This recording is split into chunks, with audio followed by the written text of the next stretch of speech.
Olá, amigo, seja bem-vindo a este vídeo. Vamos estudar um pouquinho hoje aqui sobre a visão dispensacionalista. Eu vou mostrar para vocês aqui as fontes dos teólogos que sustentam essa visão, mostrar também duas Bíblias que também tem nas notas de rodapé a defesa dessa visão aí, e mostrar que na Bíblia você não consegue sustentar o dispensacionalismo. Vou apresentar para vocês também esse livro aqui, O Israel de Deus na Profecia, que foi escrito pelo Hans K. LaRondelle, que ele vai defender aqui a visão bíblica do Israel de Deus como a igreja cumprindo ali as promessas. Então, vou mostrar para vocês aqui algumas visões. Nós temos alguns livros. Esse livro aqui, A Cronologia do Fim dos Tempos, de Ron Rhodes, que ele vai defender essa visão dispensacionalista. Aí temos também essa visão aqui, que tem uma visão futurista, é um livro mais antigo de Celso Lima, Um Mergulho na Escatologia. Nós temos aí uns defensores atuais, uns teólogos, que é o Juliano Fraga. Ele é um defensor da visão dispensacionalista, futurista. Eu tenho esse livro dele, O Tempo do Fim, a Resposta, e tenho esse outro livro aqui também, A Escatologia Bíblica. E nós temos o que propagou o dispensacionalismo, a Bíblia de Estudo de Scofield, que ela vai trazer nas notas, né, de estudo essa visão, vai defender essa visão aí dispensacionalista, futurista. E eu tenho aqui também uma outra Bíblia, a Bíblia de Estudo Jeffrey, que ela vai também defender essa visão. Ela traz mais conteúdos, artigos, defendendo essa visão do que a Bíblia de Scofield, né? Essa aqui é uma visão bem mais completa. Essa Bíblia, ela é a versão King James 1611. Então vamos lá. Eu vou pegar aqui o livro do Juliano Fraga, na página 75, Escatologia Bíblica. Deixa eu dar uma analisada aqui, onde ele vai falar sobre o dispensacionalismo. Estou indo direto na fonte. Dispensacionalismo é um sistema teológico que vê as etapas da história sendo gerenciadas por Deus. A palavra dispensação em si significa administração ou mordomia e é usada por Paulo no Novo Testamento, em Efésios capítulo 1, versículo 10, Efésios capítulo 3, versículo 2, Colossenses capítulo 1, versículo 25. Então, o dispensacionalismo em égide afirma que há sucessivas dispensações durante toda a história e cada uma envolve um teste ou uma responsabilidade. Aí ele traz aqui, ó, de modo geral, o dispensacionalismo é caracterizado, aí número 1, uma interpretação literal e consistente por toda a Bíblia. Número 2, produzir uma distinção entre Israel e igreja. Número 3, resultar na glorificação de Deus como seu propósito principal para o mundo. Aí ele traz aqui um comentário de Charles dizendo o seguinte: a igreja não está cumprindo em nenhum sentido as promessas feitas a Israel. O período da igreja não é visto no programa de Deus para com Israel. É uma intercalação. A igreja é um mistério no sentido que esteve completamente oculta no Velho Testamento e foi agora revelada no Novo Testamento. Então, aqui, como ele trouxe no item 2, eles separam Israel de igreja. Deus tem um plano para a igreja e Deus tem um plano para com Israel. E aqui nós temos também dizendo, assim existe uma distinção entre Israel e igreja. A esse grupo pertencem os homens, ele traz aqui os teólogos, e ele diz também que existem alguns que defendem 5 dispensações e outros 7 dispensações. Aí aqui as principais é a inocência, que é antes da queda, consciência, que é de Adão a Noé, promessa ou patriarcal, que é de Abraão a Moisés, e lei, que é de Moisés a Cristo. Graça, que é do Pentecoste, a segunda vinda, e reino, que é o milênio. Aqui na Bíblia Jeffrey, deixa eu mostrar para vocês aqui, na página 7, traz aqui falando sobre as 7 dispensações. Diz assim, ó: uma dispensação é um período de tempo no planejamento divino durante o qual Deus dá uma revelação especial e ordena que as pessoas observem aquela revelação específica. As Escrituras revelam 7 dispensações distintas: inocência, consciência, governo humano, promessa, lei, a igreja e o reino. E aqui ele vai falando sobre dispensações. Então essa Bíblia ela é bem completa nessa visão, trazendo, né, essa visão dispensacionalista aí. Então, como nós vimos aqui, a, a igreja ela é distinta de Israel. As promessas do Antigo Testamento têm que ser cumpridas com o povo de Israel, segundo essa visão. E eu vou trazer aqui agora alguns pontos que eu trouxe desse livro aqui, O Israel de Deus na Profecia, que ele vai falar os problemas dessa interpretação, dessa visão, né? E depois também eu vou trazer aqui um pouco desse livro que ele vai falar sobre a questão do literal, né, do dispensacionalismo, que em tudo é literal como eles propõem. Então, eu vou trazer alguns pontos, vou deixar aqui a capa do livro do La Rondelli e vou falar algumas observações aqui. O dispensacionalismo ele causa uma divisão nas escrituras. Ele vai falar isso na página 23 desse livro aqui. E que a igreja é apenas uma interrupção do plano original de Deus com Israel, que seria como se fosse um parêntese, né? Porque não tem ligação às promessas de um reino terrestre para Abraão e Moisés e Davi com a igreja, né? Segundo o que La Rondelli fala.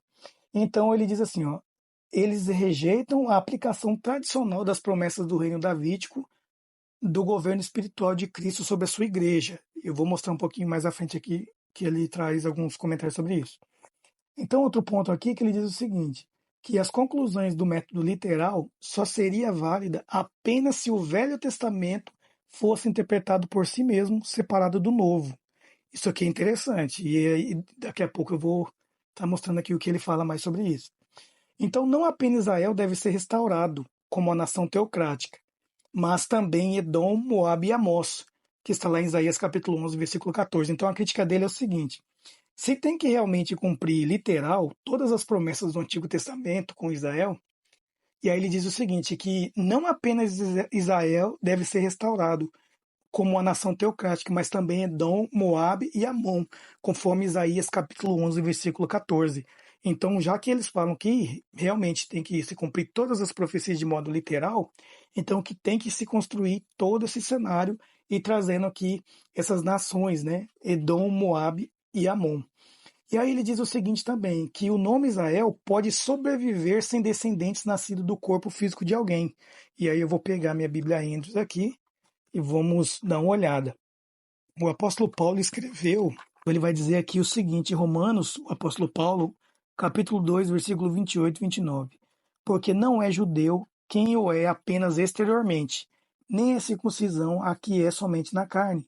Porém, judeu é aquele que é o interiormente, e circuncisão a que é do coração, do espírito, não segundo a letra, e cujo, perdão que vocês não estão vendo aí, né? Não segundo a letra, e cujo louvor não procede dos homens, mas de Deus. Então aqui está falando que judeu é aquele que é interiormente. E aí lá em Gálatas, olha só que interessante. Em Gálatas capítulo 3, versículo 27 ao 29, diz assim, ó. Porque todos quantos fostes batizados em Cristo, de Cristo vos revestides.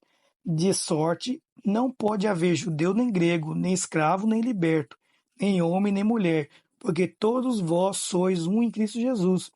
E se sois de Cristo, também sois descendentes de Abraão, herdeiros segundo a promessa.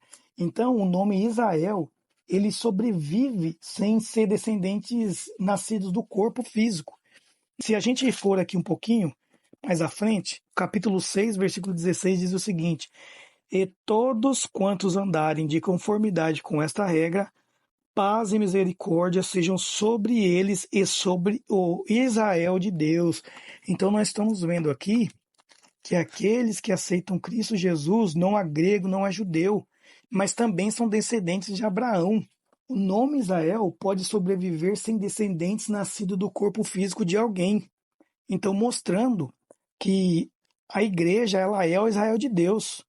E eu vou mostrar aqui um pouquinho mais à frente que ela está cumprindo, sim, as profecias que era para Israel condicional e hoje se cumprindo na igreja. Diz assim também aqui La Rondelli: a igreja cristã não foi criada pela pregação de Paulo entre os gentios, mas por Cristo pessoalmente dentro do judaísmo palestino. Cristo ofereceu o reino, os crentes em Cristo de todas as raças. Aí ele vai dizer o seguinte, ali em Atos capítulo 2, diz o seguinte, que Pedro mostra que a igreja não foi uma entidade imprevista, não predita no Velho Testamento, mas o surpreendente cumprimento da profecia do remanescente de Joel. Então nós vemos aqui que ele vai dizer o seguinte, capítulo 2, versículo 14 em diante, principalmente aqui no versículo 16. Ó. Deixa eu pegar aqui para vocês. Versículo 16 diz assim, ó.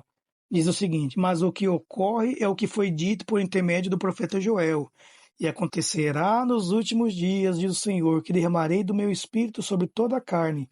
Vossos filhos e vossas filhas profetizarão, vossos jovens terão visões, sonharão os vossos velhos. Então ele está dizendo aqui que é um cumprimento lá de Joel. Então nós estamos mostrando que uma profecia de Joel do Antigo Testamento está sendo cumprida aqui na igreja.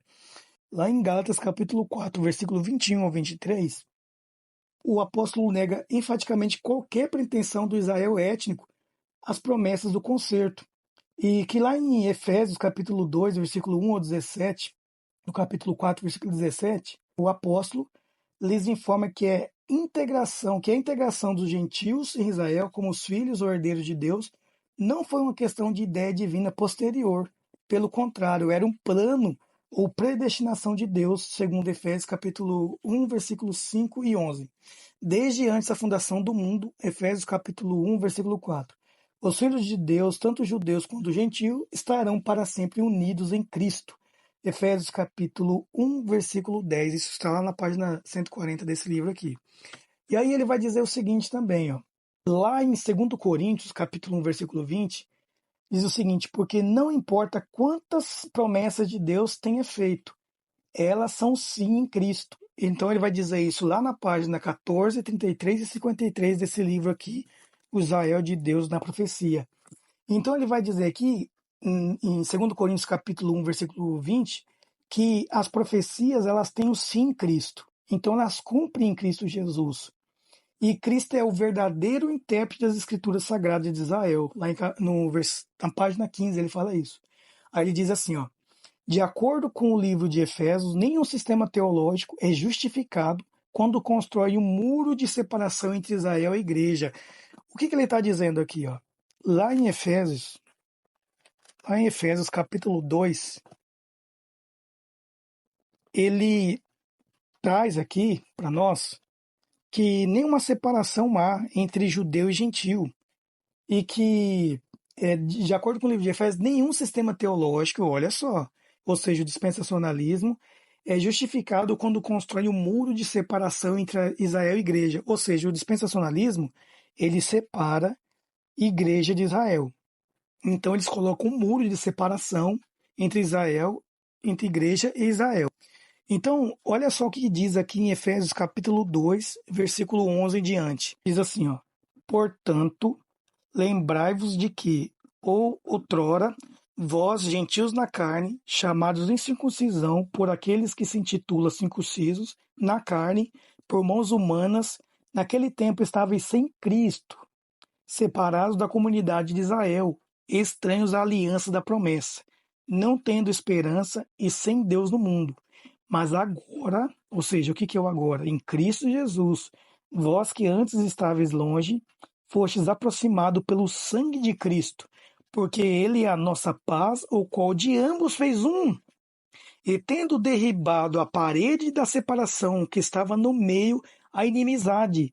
Ou seja, Jesus, ele derrubou qualquer muro de separação entre um gentil e entre um judeu. Só que o dispensacionalismo, ele constrói esse muro. Por isso que La Rondelli vai dizer aqui que, de acordo com o livro de Efésios, nenhum sistema teológico é justificado quando constrói um muro de separação entre Israel e igreja. Porque o dispensacionalismo ele só é sustentado sem o Novo Testamento. Tanto é que, no milênio, no milênio terrestre, eles acreditam no milênio terrestre, eles dizem que o sacrifício de animais voltará, mesmo com Cristo reinando aqui. E eles dizem que não é para a salvação, mas como um símbolo. Mas qual a utilidade do sacrifício se Cristo Jesus cumpriu? Até o sacrifício de animais tem que voltar por causa do literalismo do dispensacionalista. Aqui, se você ler, na nota de comentário da Bíblia Endos, diz assim, ó, Paulo descreve mais uma vez a triste condição dos seus leitores gentios, antes da intervenção de Deus mediante Jesus Cristo. Então ele expande sua convicção sobre a obra transformadora de Cristo, que causa impacto não só em nosso relacionamento com Deus, mas também com os outros.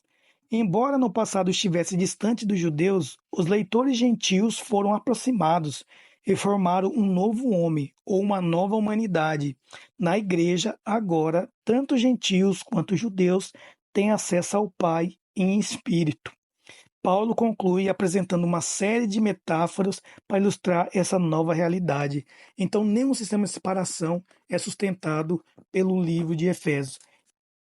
Então, lá Rondelli também vai dizer o seguinte, que Deus não garante nenhuma misericórdia a Israel sem os gentios, mas nem o faz aos gentios sem Israel. Então, não há outro meio de salvação para Israel, para o judeu, a não ser Jesus Cristo, a justificação pela fé. Então, vou abrir com vocês aqui, 1 Coríntios, capítulo 10, versículo 11. Ele fala o seguinte aqui, o Larondelli, que de fato, para Paulo, essas coisas foram escritas especialmente para a igreja, o povo de Deus dos últimos dias. E que Paulo chama Moisés e os israelitas simplesmente de nossos pais. O que ele está querendo dizer aqui? Ó?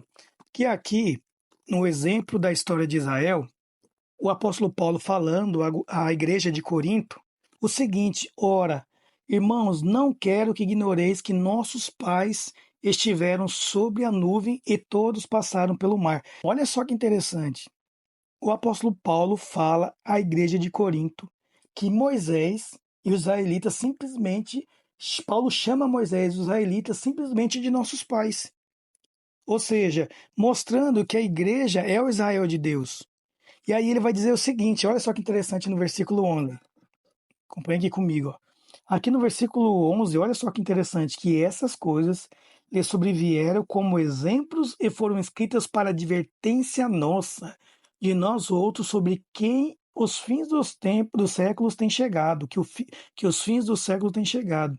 Aquele, pois, que pensa estar em pé, veja que não caia. O Larondelli diz assim que Paulo chama Moisés e os israelitas simplesmente de nossos pais, aqui como nós vimos aqui, e que, de fato, para Paulo, estas coisas, ou seja, a história aqui de Israel, foram escritas especificamente para a igreja, o povo de Deus dos últimos dias, mostrando que a igreja, ela cumpre, Israel de Deus, aquilo que a nação de Israel, eles não cumpriram, a rejeição do Messias. A rejeição de Messias por parte da nação de Israel, eles negando e apedrejando Estevão ali, cumprindo as 70 semanas de Daniel, o tempo de graça para a nação, como nação eleita.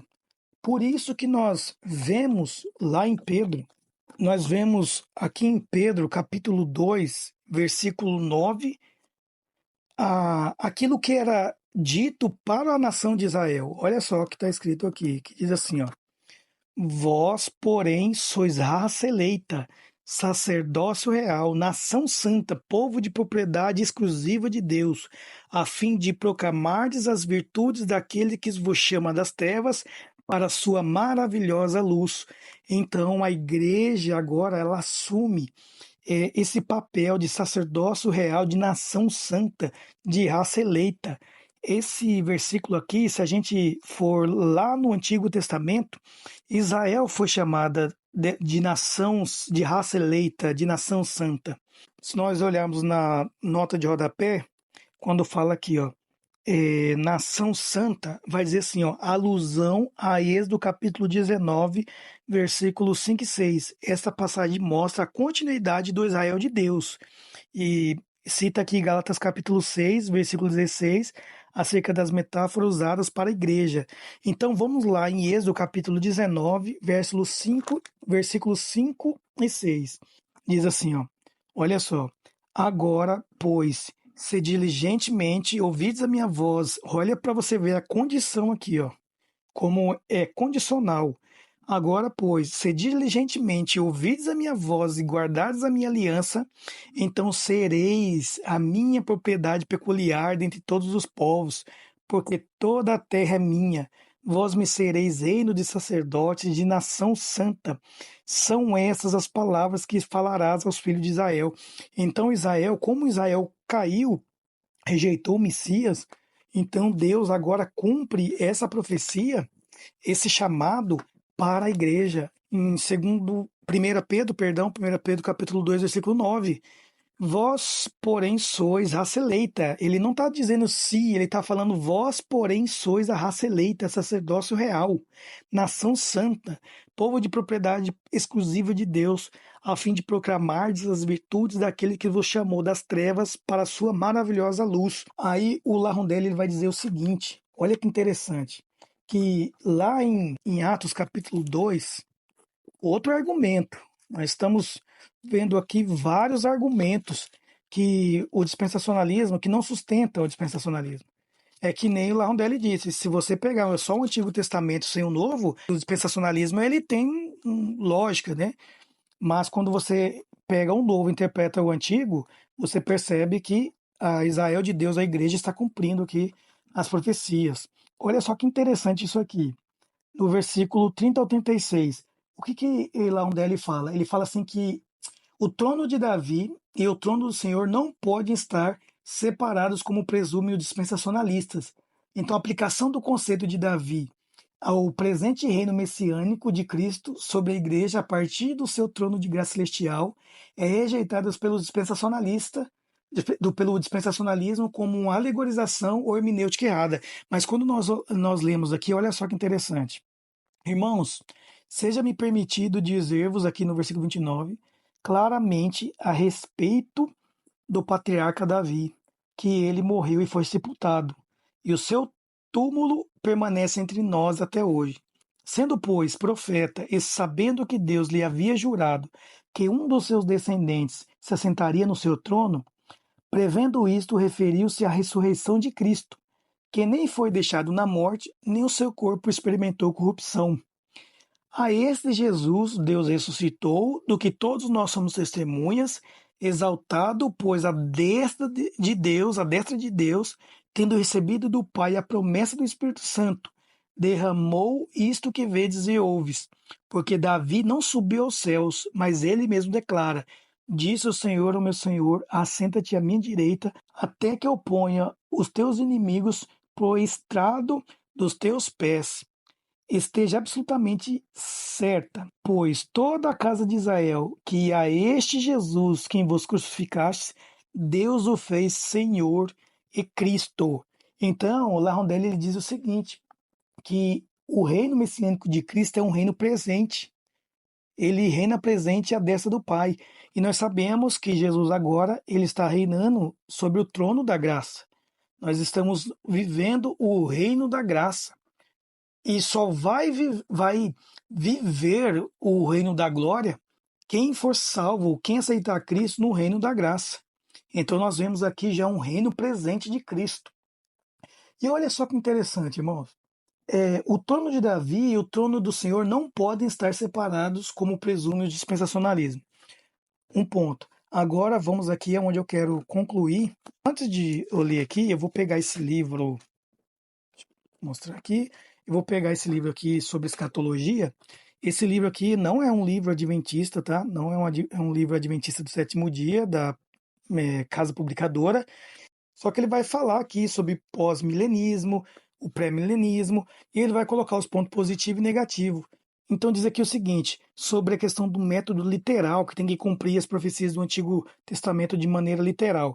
Ele diz assim ao autor: No entanto, algumas profecias cumpridas não aconteceram de modo tão literal conforme indicou Lois Berkhoff.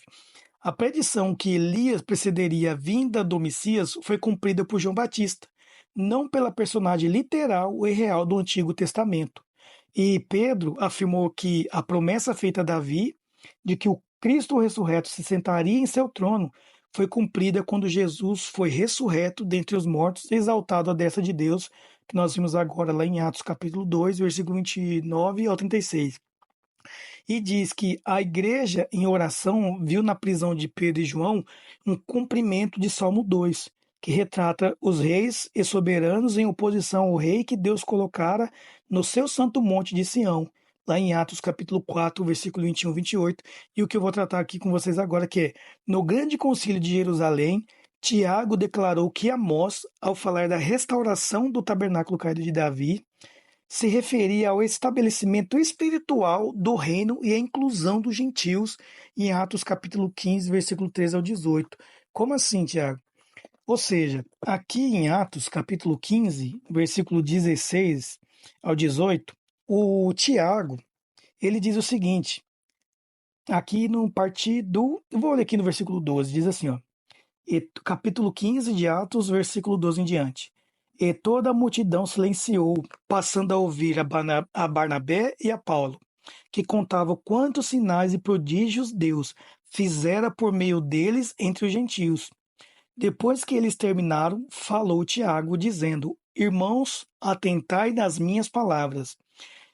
Expôs Simão como Deus, primeiramente, visitou os gentios, a fim de constituir dentre eles um povo para o seu nome. Conferem com isso as palavras dos profetas. Olha só que interessante, é o cumprimento. Como está escrito: cumpridas essas coisas, voltarei e reedificarei o tabernáculo caído de Davi, e levantando-o de suas ruínas, restaurá-lo-ei, para que os demais homens busquem o Senhor e também todos os gentios sobre os quais tem sido invocado o meu nome, diz o Senhor, que faz essas coisas conhecidas desde os séculos. Ou seja, Tiago está pegando uma passagem lá de Amós, está dizendo que os gentios eles estão cumprindo. Ou seja, esse tabernáculo caído de Davi. Então, quando nós vamos lá em Amós, para nós terminarmos aqui, nós vemos essa passagem lá em Amós. Aqui em Amós, nós vemos que Amós capítulo 9, versículo 11, ele vai falar daquele texto que eu disse para vocês lá. Naquele dia levantarei o tabernáculo caído de Davi, repararei as suas brechas e, levantando-o das suas ruínas, restaurá-lo-ei, como fora no dia da antiguidade, para que possua o restante de Edom e todas as nações que são chamadas pelo nome, diz o Senhor que faz essas coisas. E aí ele diz que mudarei a sorte do meu povo de Israel. Então, o que eu trouxe aqui? O que eu quero concluir com isso tudo? Que a visão dispensacionalista ela faz sentido, de maneira literal, quando você pega somente o Antigo Testamento e não o Novo como cumprimento do Antigo. E que a visão dispensacionalista ela não se sustenta no Novo Testamento. E que nós vimos que nenhuma separação há entre gentios e judeus. Nós vimos isso lá em Efésios. E o sistema dispensacionalismo ele constrói esse muro de separação. Então, isso já descartaria, né? Já tiraria essa visão como uma visão que tem a sustentação bíblica. E nós vimos também que várias profecias do Novo Testamento é atribuída agora a Israel, a igreja Israel de Deus. Meu objetivo jamais é pegar esses livros aqui e jogar no lixo, não é. Eu tenho muito respeito por quem pensa assim. Só que eu também já fiquei confuso com a visão dispensacionalista. A divisão de Israel, igreja, as profecias. Eu não sou adventista de berço. Eu vim de movimentos pentecostais, né, de igrejas pentecostais. A maioria acredita no arrebatamento secreto, na tribulação de 7 anos e no milênio terrestre, nas profecias de Israel sendo cumprido literalmente por a nação de Israel. Então, hoje, se você teve as suas dúvidas sanadas, se você teve suas dúvidas respondidas, se você estava com muita dúvida em relação a isso, compartilhe esse vídeo. Compartilhe para que mais pessoas também possam estudar a Bíblia. Se inscreva aí no canal, curte esse vídeo, salve, compartilhe com uma pessoa que você conhece também, para vocês estudarem juntas. É necessário que a gente busque o Espírito Santo para compreender essas coisas. E deixe que a Bíblia responda a Bíblia. Que Deus te abençoe e até o próximo vídeo.